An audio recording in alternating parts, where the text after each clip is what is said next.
Well, hello everyone, a very good afternoon to you. Welcome to race 2 of the GT4 Sprint Cup Europe here at Hockenheim. The weather conditions absolutely perfect, and we have 10 great cars on the grid for this GT4 race. The race, incidentally, which was won yesterday by Max Cobalt from Magnus, who took P2, and Gabriella Piana, who was P3. Today, the order is Nico Menzel goes from pole position. Magnus is P2, Cobalt is P3, and Scholl is going from P4. Going to be a very interesting 40-minute sprint race for this GT4 Sprint Cup Europe, and it is race 2. There is our pole sitter, Nico Menzel, then in the BMW M4 GT4. Nico Menzel, of course, BMW junior driver, and very much part of GT4. And Nico Menzel, I have to say, I had the opportunity to spend quite a bit of time with Nico Menzel at Brands Hatch a few weeks ago, and great fun he was to talk to. This is Gilles Magnus then, in that fantastic looking car. I have to say the number 31 Salazar racing team, Mercedes-AMG GT4, absolutely looks the piece. I love GT4 cars. They look awesome. There's Max Cobalt, of course, the winner yesterday. Let me introduce you to another voice into the comms booth who joins us for this GT4 Sprint Cup Europe Race 2, and that is the motorsport journalist from themotorsportarchive.com, Leo Gorman. A long time since you and I have been together on the air. Welcome back. It feels almost far too long, Dave. Far too long. As we see Nicholas Scholl there on the grid, waiting to get this final GT4 race underway. And this has been a great addition to the DTM weekend here.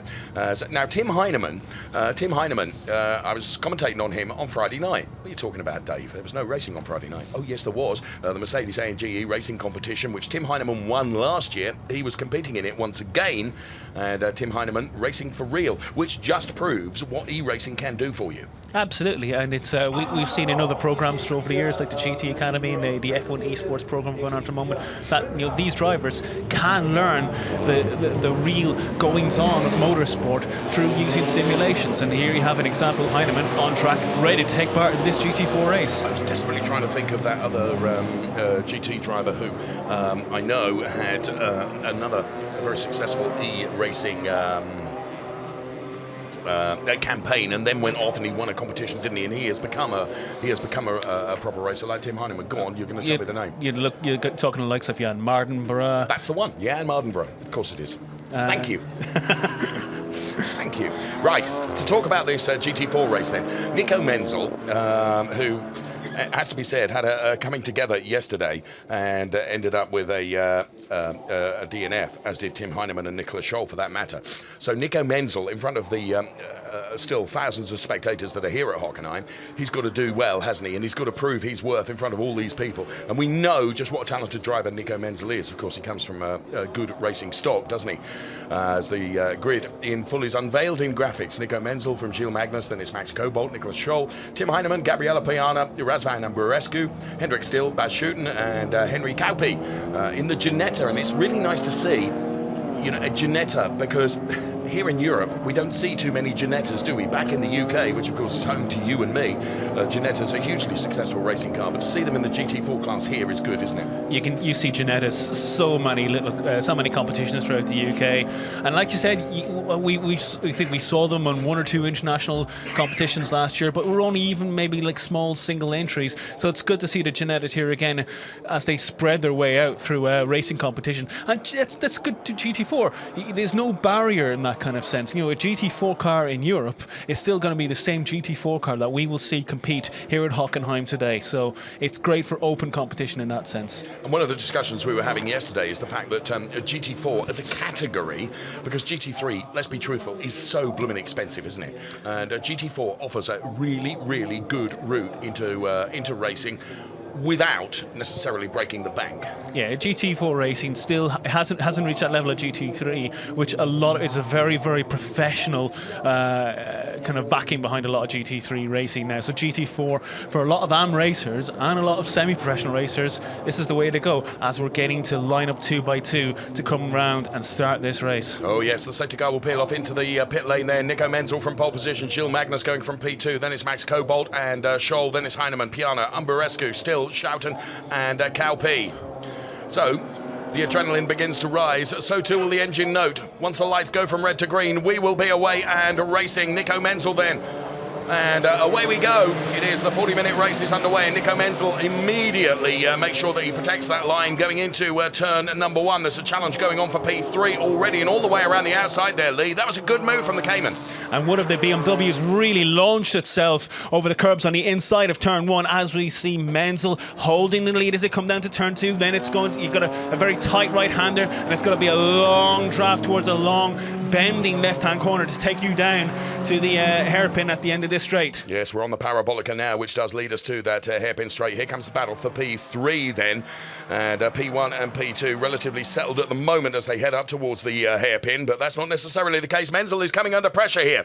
So Nico Menzel under pressure for that P1 place all the way around the outside of the hairpin is going to be tough to do, but we have seen it done.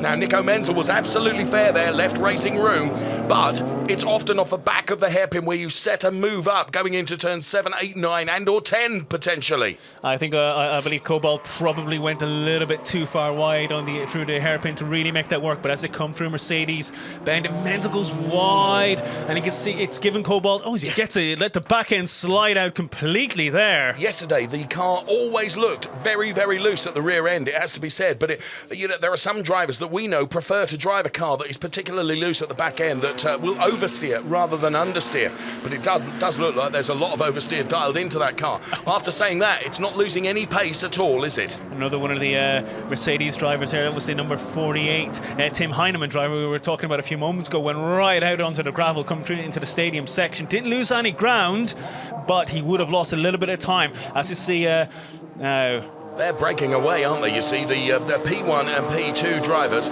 are just getting away.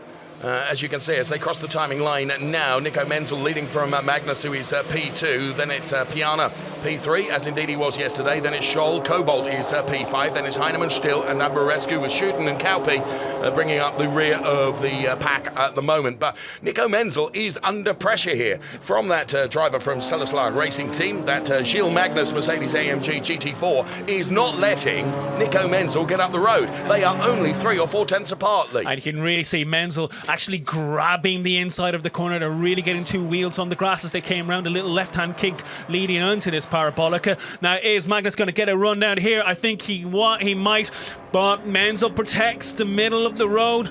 Does Magnus have enough momentum? He's going to do the up and under. He is. He's going to try and go underneath the Nico Menzel car, but didn't quite have the traction or momentum off the turn 6. No, didn't have anywhere near enough speed as he got his foot down on the exit of that corner. But you know what? He's going to keep on trying. He's going to keep on looking to make that move. And as long as Menzel holds the middle of that road through the hairpin, he will make it very difficult for Magnus.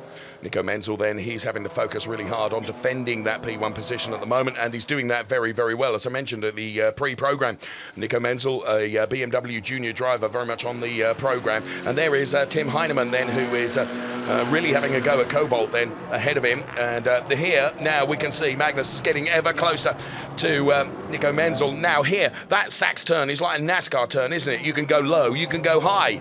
And both lines can work in the right conditions, but into the final 2 turns now, and Nico Menzel is really under pressure. Look at them, they are almost welded together. So Nico Menzel is going to have to stick his elbows out and make this BMW twice as wide as it is as they head towards turn number 1. Almost bump drafting as they went through the final corners there, but Menzel's very, very, very close, only 0.2 of a second, and you can see the difference of the 2 cars means the attitude of the cars, they can take the corners slightly differently as Magnus is going for another attack on the outside of turn 2. Is it going to work there? Will he even come door to door? Almost. He's got the inside line. This is going to be it. Oh, that is the overtake of the race so far, and we're only 5 minutes into it. He picks up the lead from Nico Menzel. I have to say, Lee, I think Nico was defending as much as he possibly could, but actually the pace advantage that Gilles Magnus appears to have in that car is extraordinary, isn't it? And it was very, very intelligent racing, but look at this 3rd place. Piana's right there now, and one of the other BMW M4s run by Orion Vision, actually Menzel's teammate. Now, he's actually drawn right up to the bumper of Magnus as well, so maybe Magnus is not able... Oh, as we see Magnus getting very close to the leader. Menzel getting very close to the Magnus again. He's going down the inside, and he will retake the lead. Magnus runs wide. That opens up the door for Nico Menzel. And it's true, and that was a very unusual loss of position there. It must be said by Magnus, because he went wide when he almost didn't need to go wide. It was almost as if he was scared into protecting an attack that wasn't really there. I have to say, Gabriella Piana is beginning to buy into this battle as well, because of course the more that Nico Menzel and Magnus are fighting between themselves, that allows Gabriella Piana to get on terms with them as well. And let's not lose sight of the fact that the number 41 Allied Racing car of Nicolas Scholl is trying to buy into the battle also. What we can also see here is, as I spoke a moment ago about the different characters of the cars, you can see that BMW is more comfortable going out wide into the corner, taking a slingshot to maintaining speed, while the Mercedes GT4 is happier taking a tighter inside line and actually maintaining speed through the apex, but not actually maintaining it on the outside of fast corners. That's why he's going to go for another move in turn 2. He's going to try. Again, another tight corner where the Mercedes seems to have the advantage, and he's done it again. Exact same move. That was a carbon copy of last lap. But again, it goes back to, as I said, the characters, the different characters of the cars, they actually play differently. And the Mercedes really showing very much in the tight corners. He's just got that bit of advantage. And the BMW does seem to actually bring up more pace on the long, winding corners like the parabolic. And you almost see Menzel close right back up again. And Piana's there as well. He's going to go for second. Well, of course, the more Nico Menzel attacks, and he's right in the middle of this sandwich, he's being hunted as well as hunting. And of course, that does make him vulnerable potentially to an attack from Gabriella Piana, who was on the podium yesterday. Nico Menzel, of course, had a torrid time of it yesterday and wants to put that all right today. And at the moment, as you can see, he's fighting for that Gilles Magnus P1 place at the moment. He's already wrestled it away once, but is he going to be able to do it again now? I don't think he is, because he's having to focus on defending from Gabriella Piana. And we already just passed the moment where the Mercedes lost it last time round. He's actually maintained the lead this time. Now it's up to him to build the gap. If he can build a little bit of a gap, maybe just 1 second, that could be enough to break the back of Magnus. As he is, as you rightly say, paying attention. Menzel paying attention to the attack of Piana just behind. However, now Piana is having to focus on defending as well, because you've got the number 41 car driven by Nicolas Scholl, the Allied Racing car, which is now challenging Gabriella Piana. So it's all nip and tuck, isn't it, across the first. In fairness, you've got 5-6 cars almost in that front battle, haven't you? Rounded out by Tim Hyneman, who is running in P6. Cobalt is P5, Scholl is P4, then it is Piana, Menzel, and Magnus, then the 1, 2, 3 in reverse order, it has to be said. So lights being flashed there by Gabriella Piana, but he's not really close enough. And then side by side, this is Tim Hyneman. Was that the number 42 car? No, it wasn't. So Tim Hyneman then puts himself up into that P5 position, doesn't he, getting past Cobalt? Yeah, sorry, that was Cobalt in the BMW, the third BMW. So that's a similar battle, isn't it? Because it's Mercedes versus BMW. Oh, this is brilliant racing we're seeing from GT4. That's for me, not you. I know, we were getting great service there for a moment. Meanwhile, back at the race, which is, it's easy to look at this and say, well, it's only 10 cars, but it is fantastic action. I agree with you. And we saw that yesterday. You know what? You come into the commentary booth and you think, 10 cars, this is going to be interesting. And jolly interesting it really, really was. And that's playing out. If ever, it's even closer today, I think. And we've only got 9 minutes of the race done. I'll tell you what, Menzel's chasing back after Magnus, but he's not going to pull the gap down by going so far off the track and then having to negotiate those heavy curbs that he actually gets all 4 wheels off the road. That's not going to get you time back. Magnus really easing the car through those corners. The gap is only 0.7 of a second. I think Menzel may pull a tenth or two back this time around, but it's just enough to make sure that the lead, he's got a healthy enough lead over the BMW in second place for now. Factor into this, over the last lap, Magnus in the 150s, Menzel and Piana both in the 51s, Nicolas Scholl in the 50s, and Max Cobalt in the 50s, and so too Tim Hyneman. I don't wish to actually keep harping on about it, but please don't. Yeah. But you do actually see the BMWs, as I say, they're able to actually generate a lot more traction, or seemingly able to generate a lot more traction the way they are able to take wider corners. And Mercedes is always taking the inside line. Don't apologise, because you're right. The different characteristics of the car play to different... right, this is a replay of the start. So you can see... He'd done a great job, Nico Menzel, in terms of the start. As the lights went green, what he needed to do was put his car right in the middle of the track to prevent an attack for P1 going into turn number 1. He managed to do that. However, elsewhere, they were side by side, and going through that turn 1, turn 2 sequence, right at the start of the race, you can pull out. And here we can see some of the cars running wide then off the final turn and dipping right into the gravel there, Lee. That's not the quickest way through that turn. And you can see it. The one driver really to lose out, that was... forgive me, that was Hendrik Still. Yes. He really dipped that wheel into the gravel. He's currently running in 7th place. Didn't do any damage, did it? But what it did, it cost him valuable tenths, didn't it? Well, cost his mechanics probably a little bit of time scrubbing Menzel again. Now that's off the back of turn 10, where he runs right off the track. He's in Frankfurt when he goes out that far. Yeah, you're right. It's really interesting, the different handling characteristics of these cars that you pointed out earlier. And let's not forget, as you say, in the middle of this, you have the number 41 Allied Racing of Nicholas Scholl, the Porsche Cayman GT4, which again has its own characteristics. It's from drivers who've told me about that before. It tends to be very understeery. It takes a particular type of driver to really steer that in.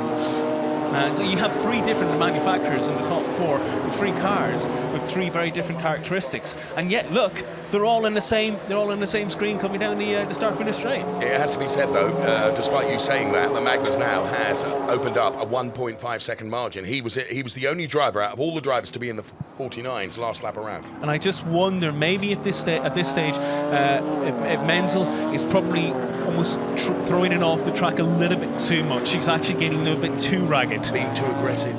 And if we look at the screen now, we have so many warnings. I haven't mentioned it because at the moment they're only the warnings that we are talking about are black and white flags for failing to manage the track limits. Every single car has had a black and white warning flag. Yes. For failing to manage track limits. Now, when you get a black and white warning flag, it is only a warning. But next time around, you may well get a penalty. So we will keep our eyes on that for you. Nico Menzel is one of the prime culprits, it has to be said. So here is our race leader then, Magnus, who is leading by 1.5 seconds over Nico Menzel, who in turn has broken away a bit from Gabriella Piana now. And of course, Tim Hyneman, who's moved up into that P4 position. In the meantime, here is another battle going on for P5 between Cobalt and Scholl. Scholl has actually lost. He was running. He started 3rd, went down to 4th in the first lap race. Well, dropped to 5th last time around. Has now gone down to 6th place. Yeah, going in the wrong direction, isn't it? So the BMW then we think is looking more nimble in certain sectors of the circuit, but then it's looking really ragged in other sectors. So there is the number 8 car of Cobalt then, and you will recall that Max Cobalt for MDM Motorsport took the race win yesterday. Well, it's going to take a Herculean effort for that to be repeated in this particular race, where we've got 27 minutes of the race remaining. So it is the GT4 Sprint Cup Europe Race 2. 2 races across this weekend here, and Magnus crosses the timing line now and has increased his margin by another couple of tenths over Nico Menzel. And the thing with these warnings about the track limits, and what for what you might think, what is the advantage? Because if you go off track, your tires get dirty, you get lots of just grime and dust and all other things all over your tires, but you're actually straightening out the exit onto the straight by doing so and allowing yourself kind of extra acceleration time onto the straight. It's like that slingshot effect, isn't it, Lee, where you're able to carry that momentum. Right, let's see the cars now as they head towards the Parabolica. This is the Cobalt Scholl battle, isn't it, for P5, P6? And Scholl really leaning on the brakes there. I can almost see the dust coming out of the wheels as we head towards dusk on this very warm Sunday evening. It's been extraordinary weather all weekend long. So there, the GT4 series.com, there's Max Cobalt, and there is Nicholas Scholl then. The margin between the two of them, between that M4 GT4 and the Cayman GT4, it's just 2 tenths. Absolutely tiny margin between them. Piana, incidentally, has got Hyneman still for company, which is only 5 tenths behind. So Gabriella Piana, you can just see there, we just saw them going through on the shot, and that battle that's going on for the final podium place, which is, of course, for P3. 25.5 minutes of the race remaining. And then right at the back, it's Ambarescu and Kaupi. And Kaupi running last at the moment, but only 2/10 behind the second last, the 9th place driver at the moment. As we mentioned earlier on, is the 4th manufacturer in this race, the Ginetta. And you know what? They may be running at the back of the grid, but still only 10 seconds off the lead. Absolutely, and still well within, only 2/10 behind Ambarescu. So there you can see the light beginning to fade now as the sun dips down. Magnus leading from Menzel, Piana, Hyneman, Cobalt, Scholl still shooting. Bad shooting, we've hardly mentioned him out there in P8 at the moment. Then it's Ambarescu and Kaupi, then P9 and P10.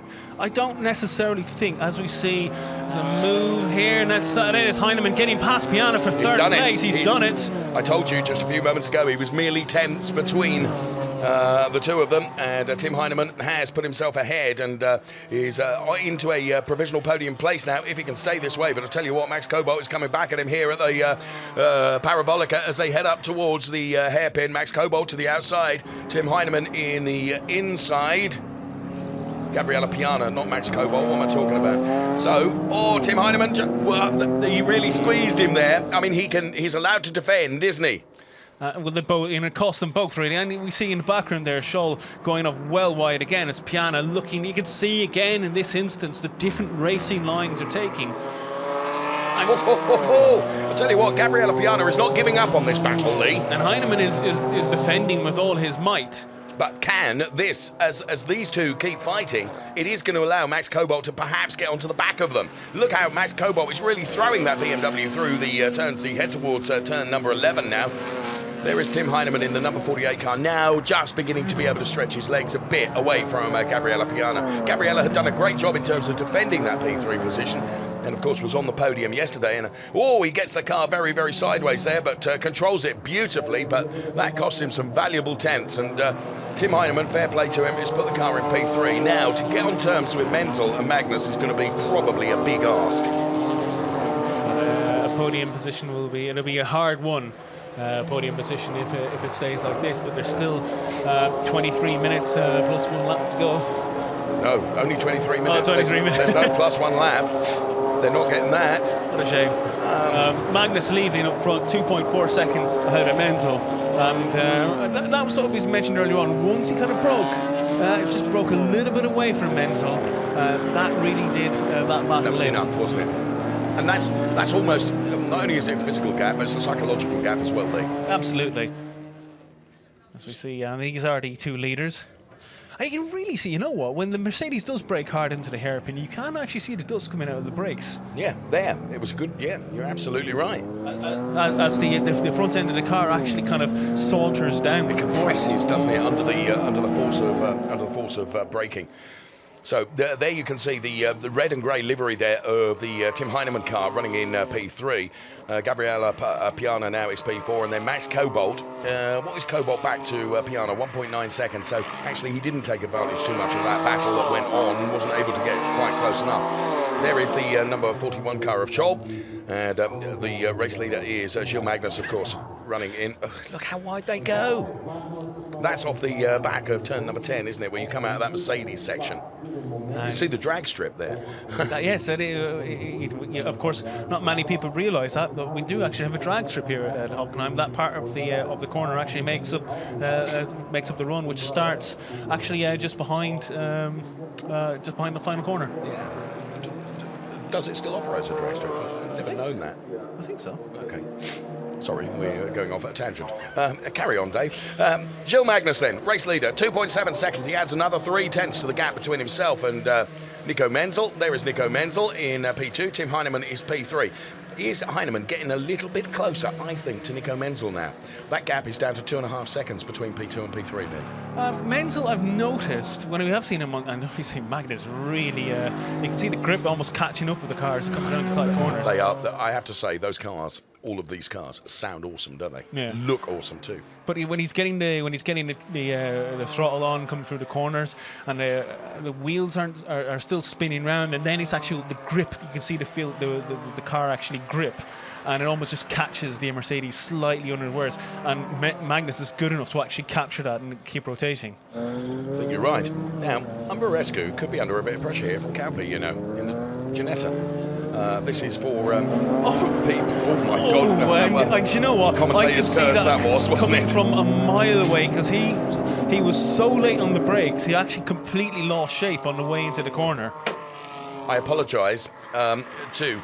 I It'll be apologise to Henry Cowpea because that was my fault. That'll be a written apology to Lawrence Thomason, I think, actually. Yes, the principal, of course, of Ginetta. Really did lock that up, didn't he? However, do you know what? He hasn't lost an awful lot of time, has he?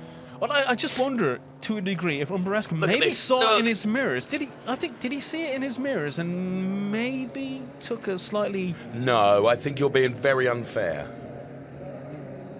Yeah, maybe. I think you're being unfair. I think... Not the first argument we've had. However... I wonder though if maybe he was just a little bit more wary of Cowpea. Perhaps. Locking up then, and maybe just maybe took a slightly different line. Right. Okay. Yeah, I might. Which is not unusual. One thing I've noticed Look, he's on him now. Cowpea is really on. Now, this is on for a move during the next lap, in my opinion. And it's he's coming around the first couple of corners. Will he hang on to maybe try? It's going through the middle of the road. This is prime defensive driving by Umberescu, and you can see, look how much the car is moving on the braking, but he's done it. And gone wide, and loses it again, but a valiant effort. I'll tell you something. Cowpea is really, really trying on the braking, but he keeps losing it a little bit. I've just noticed we've got a car in the pit lane, and that is the number 42 car, the Allied Racing Hendrik Still Porsche Cayman. Which I hadn't noticed, but he's coming out of the pit lane now, so we'll return onto the track. However, you have to admire him for having a go, don't you? Yeah, Cowpea, I think when he's really going heavy on the brakes, he's actually losing a lot of balance on the front end, and it's squirting around. So maybe it's not necessarily the strength in his driving or with the car in that instance. Okay. Well. But still, a valiant effort. Yeah, valiant effort. Umberescu now has breathed a sigh of relief, hasn't he? And he's in the 111 car. There is the Henry Cowpea car, then the Ginetta G55 GT4 car. I'll tell you what, it's not like he's lost a ton of time. No, and he's reeling him in once again. This is our race leader. Apologies that we've not seen him too much, but that's because everything else has been happening behind. Magnus has just been quietly going about his job, and last time around he was 2.8 seconds over Nico Menzel. And as Nico Menzel heads towards the timing line, we'll give you an update in terms of the gap between P1 and P2, and it is 2.7. So Nico Menzel has actually pulled a tenth out of the Gilles Magnus time. And Hyneman taking a black and white flag. Don't tell me, will it be track limits? That was a drive-through penalty for Still, actually. That's why. I've not picked that up. And that's going to be another penalty, I think, for someone else. Yes, because that will be a repeat offence, won't it, for the 111 car of Umberescu. So, all of a sudden, Cowpea is not going to have to fight too hard. And the other thing we must realise is, as we mentioned earlier on, we've seen pretty much every single driver get at least one black and white flag so far in this race. Yes. We're possibly, as we've seen with Still, maybe getting to the point in this race. We're still 17 minutes of the race. We're only just over halfway through this race. Yes. It's not inconceivable. We may still see a few more pit lane penalties. We could actually go for a record and see everyone have a drive-through penalty. Let's not. Let's not. No, let's not tempt fate, hey? So, Gilles Magnus then, 2.7 seconds to the good over Nico Menzel, who's P2. Then it's Tim Hyneman, who is P3. Then it is Gabriella Piana, who is running in P4. And the 111 car that you're looking at there is the car of Umberescu, who is still ahead of Cowpea. So, car number 7 then is... car number 7 has got a drive-through penalty. Now that's Cowpea. That is Cowpea. So I thought Umberescu was probably going to get it before Cowpea because Umberescu has had 2 black and white flags. And by my reckoning, Cowpea's already had 2 as well. Ah, right. So that was his third offence. That'll be why then. And how this changes things for Umberescu is he's no longer under pressure. Well, he may no longer soon be under pressure from Cowpea, so he may end up being in a position where he just drives a little bit more sensibly from here on in, because he's not going to have a car. He's not going to have Cowpea in his mirrors the whole time. Now, will Cowpea stay out for a couple of laps? He has 3 laps to take this penalty. And if he doesn't, he runs the risk of getting a black flag, doesn't he? Yeah. So he hasn't come in this time around. He's probably going to get the message now. And if he hasn't received it over radio already, he should get the message now on the pit board. He's three laps to actually take this penalty. So, but will he keep leaning on Varesco for the next couple of laps that he actually has? Well, he's got to, hasn't he, actually, because he can't afford to, it's academic because he's got to go through the pit lane, but, he's not going to suddenly slow and think, oh, well, I've got a drive-through penalty, I might as well ease off, clearly. There are only 10 cars in the race, but we will see. As you say, he's got 3 laps within which to take that drive-through penalty. That is the mandated limit in terms of the time that's given to them to take the penalty, and that is the very car that we're talking about, the Ginetta G55 of Cowpea. So we were talking about Ginetta and Lawrence Tomlinson. Presumably Lawrence would be very pleased that these cars are getting the exposure now in Europe, Lee. Absolutely. As we've said earlier on in the race, they've had an awful lot of exposure in the UK, but Ginetta, they want to sell cars. They are a racing company, they are a racing business, and they want to sell cars to customers to go and race. Yes. And it's proved to be a very, very successful business at GT3 and GT4 level so far. And of course, it's responsible for bringing junior drivers through too. Absolutely, because in the UK they have the Ginetta Junior Championship. Yes. Which is we've seen drivers. I think was it Jamie Chadwick. Did the championship in that, I believe, a few years ago. She was racing in another Formula 3 championship at the moment. Another one, I think, that raced. I have to say, Cowpea came around the final corner. That was a late decision, wasn't it? That was more than late. That was kind of coming in after the doors were already locked. Just going back to that junior series, wasn't Jamie Caroline another one of those that took part in the junior series, yes, and has just been nominated for the McLaren Autosport BRDC award? Absolutely, yeah. There you go. Trivia factor number 42. As Cowpea takes his... I'd like to see a replay of that dive into the pit lane. That was really quite entertaining. That was actually quite spectacular. If that's one way to... I think if it's their last race of the year, it's one way to burn rubber off anyway. Yeah. Don't want to be storing those tyres. Right, here is our race leader. Again, apologies that we haven't mentioned too much. Gilles Magnus then, who has maintained that 2.7 second margin over Nico Menzel running in P2, and Tim Hyneman a further 3.2 seconds behind, who is running in P3 at the moment.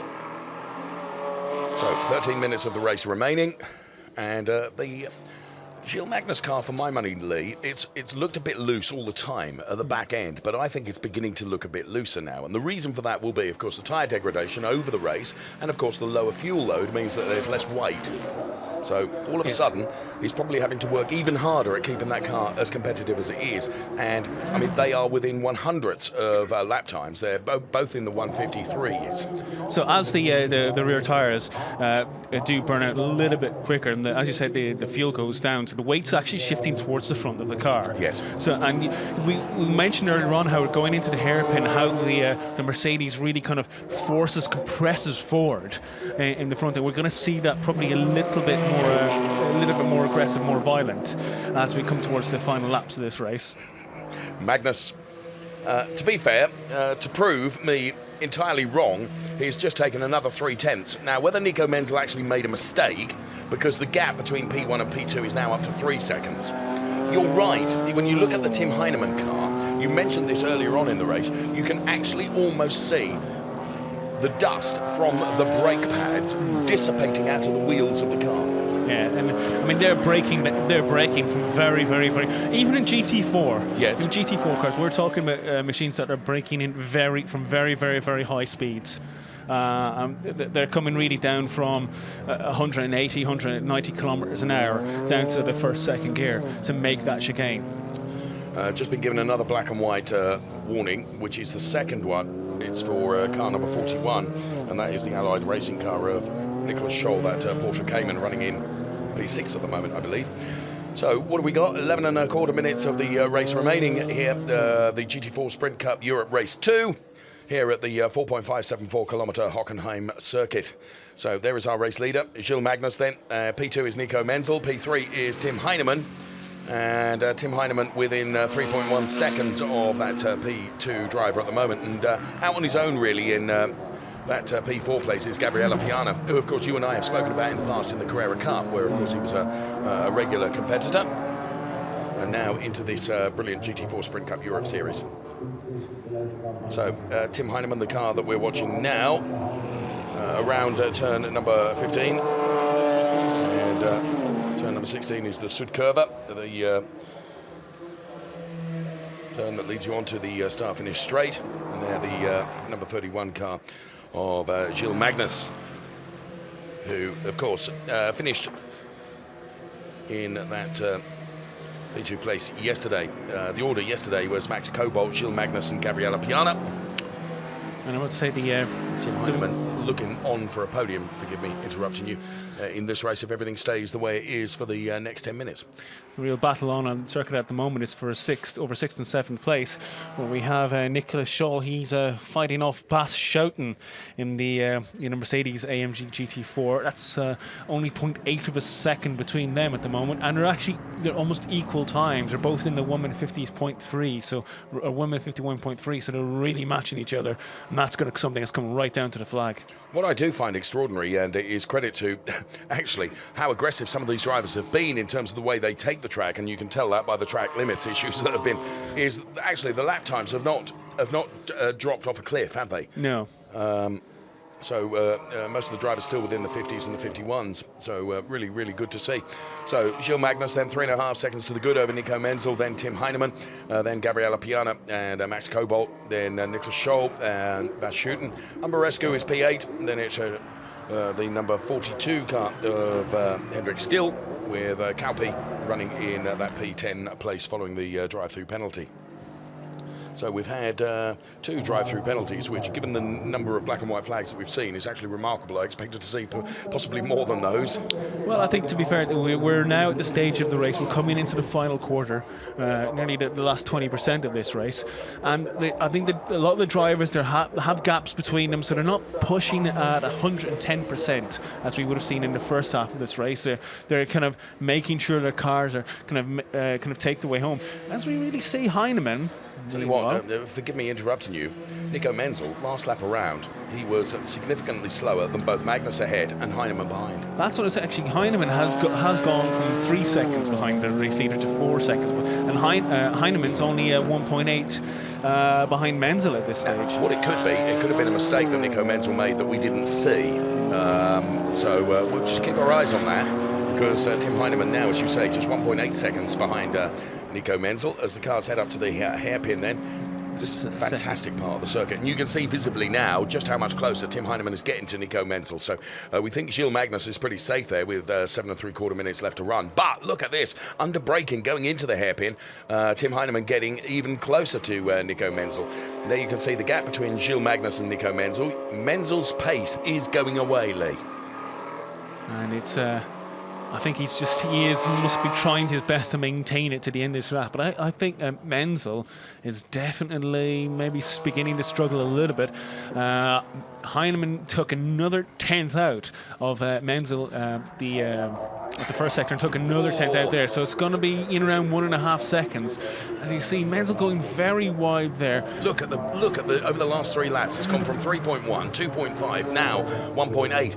But actually, the reason I exhaled breath in the loud manner that I did was Gilles Magnus is really still having to hold on to that car. It's not easy driving this in the lead, but Tim Hyneman is definitely getting very much closer now, and there could be a fight on for P2 before the end of this race, Lee. It looks Hyneman looks a little bit more stable through certainly through some of the slower corners.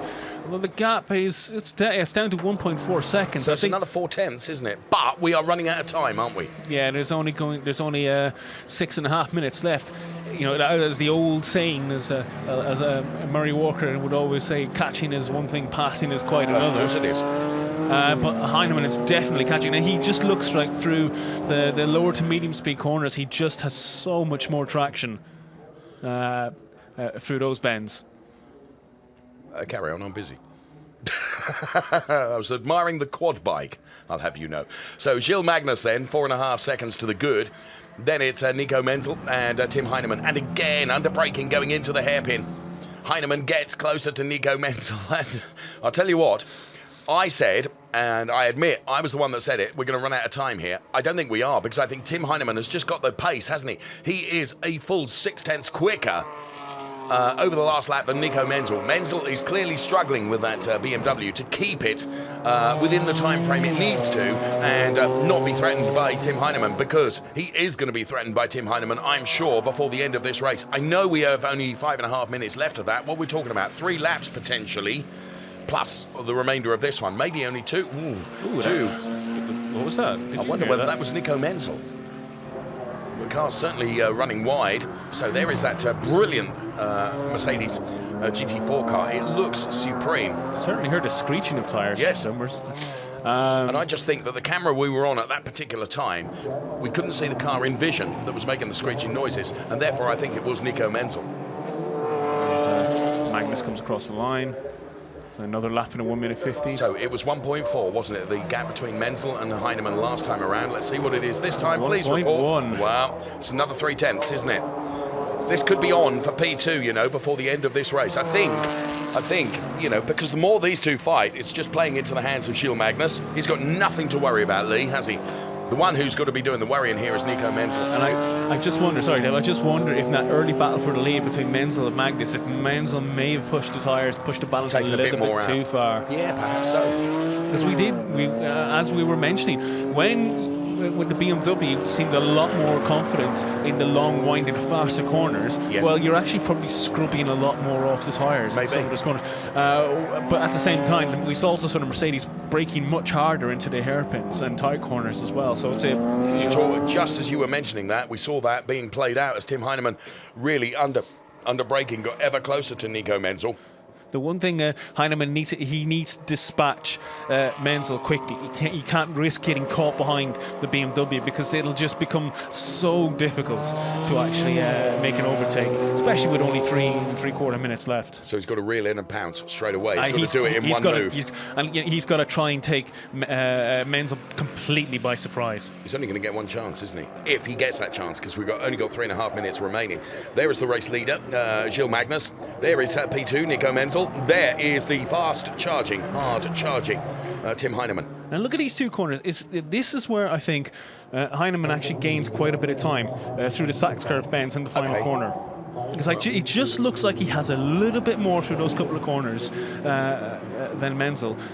And maybe in the exit here, Menzel pulls slightly away, but I think in that last sector, Hyneman definitely looks a lot more comfortable. It was 1.1 as they crossed the line, and it is still 1.1. 1.1. So Nico Menzel is clearly responding, isn't he? He can see in the rearview mirrors that the Tim Hyneman Mercedes is getting ever closer, and you can see Hyneman now is beginning to flash the lights as well, trying to unsettle Nico Menzel, get Nico just to lose concentration, lose focus for a millisecond, and that will be enough to allow him to get a little bit closer. That's what I mentioned a few moments ago. Hyneman needs to pounce quickly. He can't risk getting caught behind Menzel, because it's so easy to kind of get locked into almost driving to the rear of the car in front and actually find that, all of a sudden the race is over, you've run out of laps. Yes, he is the predator, isn't he?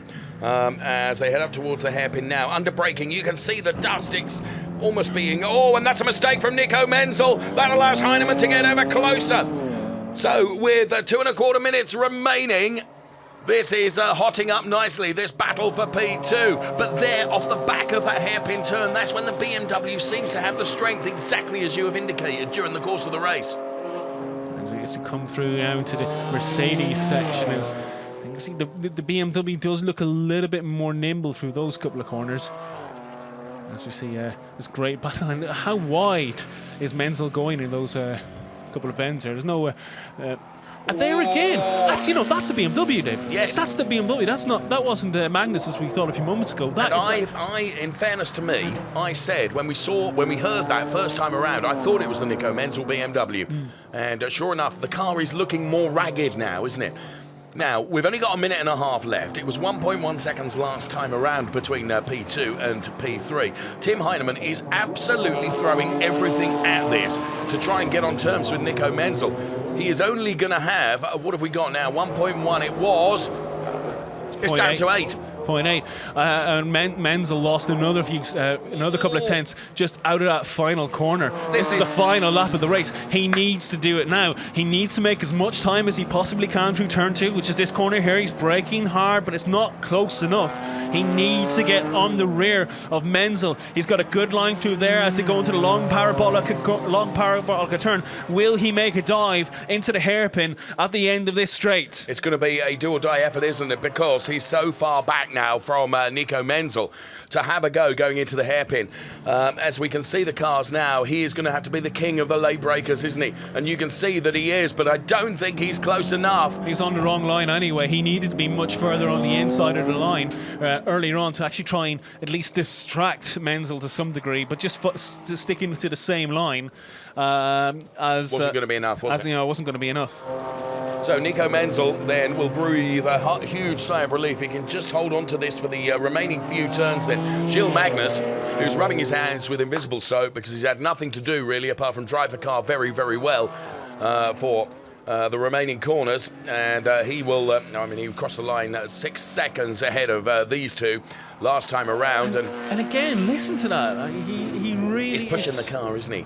He's pushing it almost beyond his, and it almost looks as if the hubcaps are about to fall off that BMW. Hubcaps. Now there's an expression I've known for many years. Here comes our race leader then. Gilles Magnus has one more turn to do around the Sud Curve, and he will win the GT4 Sprint Cup Europe Race 2 as he heads towards the checkered flag.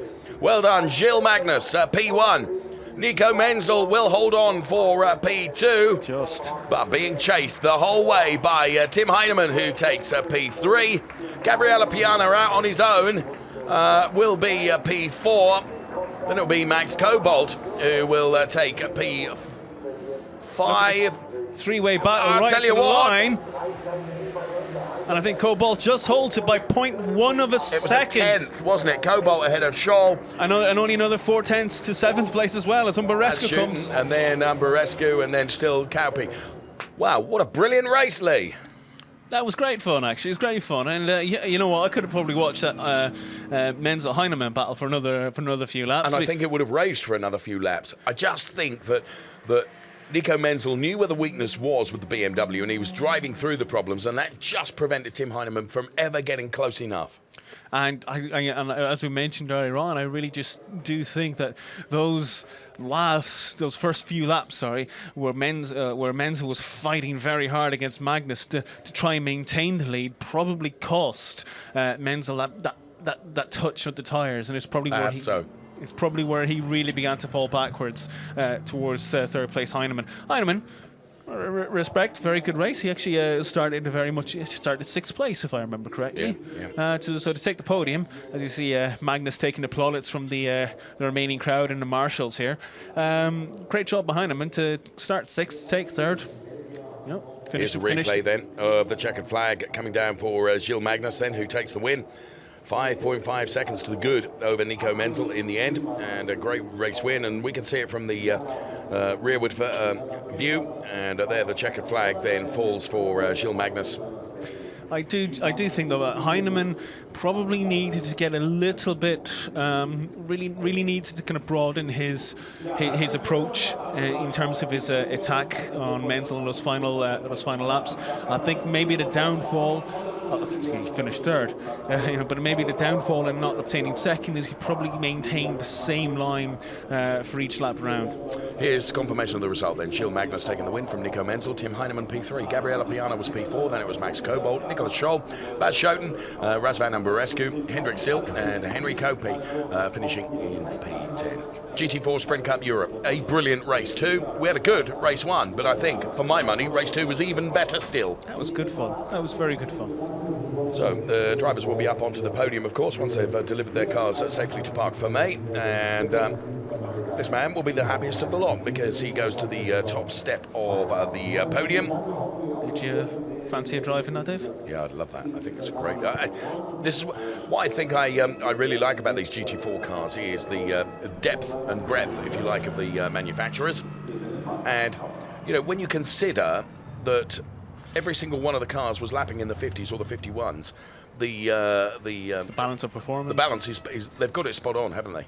Absolutely. And as you see Magnus relaxing there as I mean, look, it's easy to say that, you know, he had a bit of a drive after getting through Menzel in those early laps. But you know what? He drove excellently. He drove quickly. He drove consistently for the rest of that race. And that's so often the key to success in motorsport, isn't it? Isn't it consistency? Sometimes the most dominant drives are often the ones you never really see on screen because the guy out front is, you know, half a minute in the lead. Yep. Consistency is sometimes key. I mean, from our point of view, of course, we like to see daredevil stuff, and we have seen some of that, haven't we, in terms of some of the excess track limits that were used. But I think some of the daredevil stuff probably came from Cowpie as well. Yes, in the Ginetta. Yes, I think you're right. So there, the congratulations all round for the top three, who will be hustled off up to the podium, and podium celebrations, and bringing to a close what's been a fantastic weekend of racing here at Hockenheim, and the GT4 Sprint Cup Europe Race 2 has contributed significantly to that, it has to be said. So there in Parc Fermé, the congratulations. Nico Menzel then, as I mentioned, junior driver, and you can see the delight, can't you? The Pirelli tyres held up. Yeah. I do like these GT4 cars, I really do. Some water taken on, which after 40 minutes of racing is needed, I would think.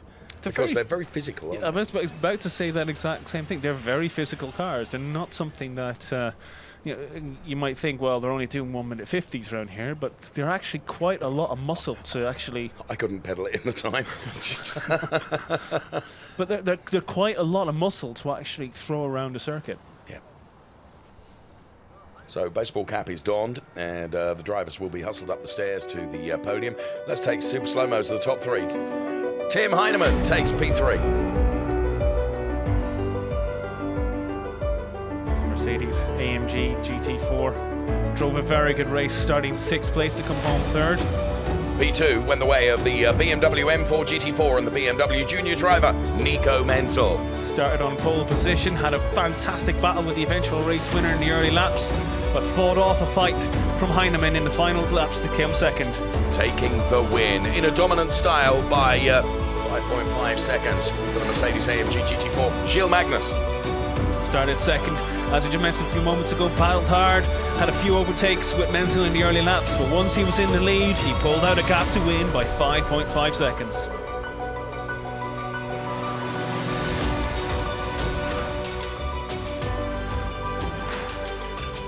So the podium being readied here at Hockenheim. Been a huge crowd here to enjoy all the race action this weekend, and some great race action we've had. Not only in the GT4 Sprint Cup Europe, but of course new champion crowned in the DTM and in the FIA Formula 3 European Championship as well. Yeah, some guy, I don't know. Schumacher, was it? Yeah. And of course those legendary touring cars that we saw out on track earlier. Oh, they were great. Oh. You know, actually, what's quite impressive is also quite a number of people actually hung around for these GT4s. I mean, right. I mean, and you know, it's one of the things I really do appreciate about the races here is, you know, people don't leave after the DTM. They actually hang around, stick for these GT4 races, the classic touring car races, and it's a good thing to see. So on to step 3 goes Tim Hyneman. Here comes Nico Menzel. Whether you know, Nico's a fair footballer as well. He invited me to a five-a-side game when we were together at the UK. I chose not to take part. Gilles Magnus then on the top step of the podium. You didn't want to show them up, right? Well, quite. Quite. National anthem is going to play out for Gilles Magnus, but first of all, of course, the team represented on the podium as well. And the RN Vision STS team. Here's the anthem.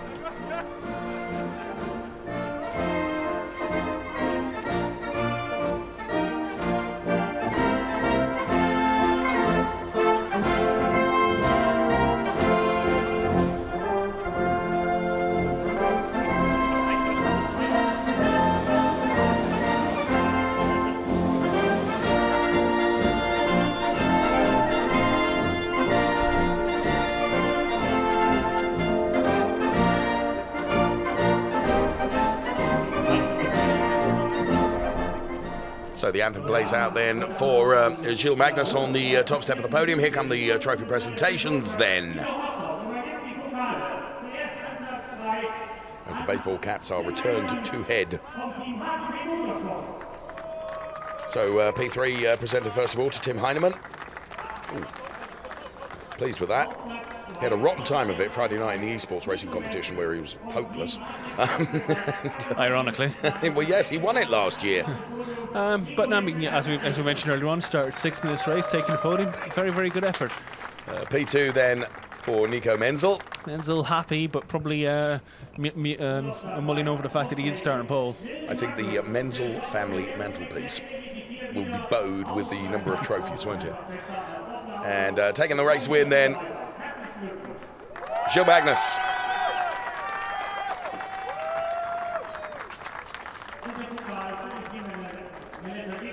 So, with the podium celebrations done and dusted, my thanks to Leo Gorman from the motorsportarchive.com, and with the team's trophy being presented as well, we invite you to enjoy the highlights of that GT4 Sprint Cup Europe Race 2. Bye-bye from us for now.